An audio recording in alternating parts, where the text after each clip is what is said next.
Takure. What is that Bruni? Yeah. Kewu ma o. What is that Bruni? Yasin. Kí ni Yasin? O ṣe fi wà dúró kún lẹ́yìn.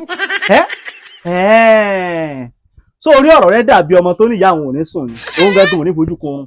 So orí le kéwú ẹ̀mí àfàjàgbé. Tí n bá fi fẹ́ fi lúlù yan ní ọrùn. Tó bá mọ kéwú.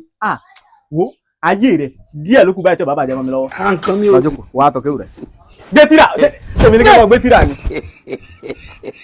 Wọ́n tọ́ kéwú. Ó tiẹ̀ má wọ̀rí padà. Ìwọ padà tiẹ̀ padà. Tiẹ̀ kó wájú mi náà. Kó wájú mi. Ìwọ má padà bọ̀ wá. Máa padà bọ̀. Mo fẹ́ mójútó lẹ́nu ọjọ́ mẹ́ta yìí. Bó o ṣe dàgbà tó, ṣe bọ́ ní tí ẹ̀ bá dàgbà, ìyẹn máa ń ní ọpọlọ ní. Bàbá gómìnà, ìfẹ́ fi lúlù bá tiẹ̀ jẹ́. Ó ní máa tẹ́ orílẹ̀ kéwòn ní àfàjàgbé. Wò. Ìfẹ́ fi lúlù bá yìí rẹ̀ jẹ́. Sọmọ ké ìwọ àti granddoser, àbí? Sọmọ pé méjèèjì mọ́jọ́ ń gbá kéwòn. Bí kankan náà lẹ́jọ́ ń ké. So orí tí ń bá fi lè pe granddoser, tó bá fi lè mọ kéwòn. Tí mo gbà fún ọ, tí mo gbà fẹ́yìn méjèèjì. Sọ pé pàù. Ayé ẹ lọ ta. Ìfẹ́ nà tiẹ̀ ta. Granddoser. Sá. Bàbá mi tó wọn.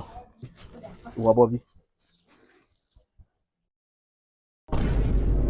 Bismillahirrahmanirrahim. Alhamdulillahi rabbil alamin. Arrahmanirrahim. Maliki yawmiddin. Iyyaka na'budu wa iyyaka nasta'in. Siratal mustaqim. Siratal ladzina an'amta alaihim ghayril maghdubi alaihim waladdallin. Allahu akbar. Ẹ wo ọmọ alálùbáríkà. Fọ́ọ̀hà. Ó tó fi kà. Bàbá gómìnà.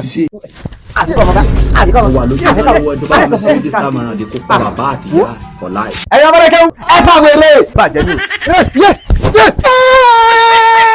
Wàláì. Ìkún bà mí.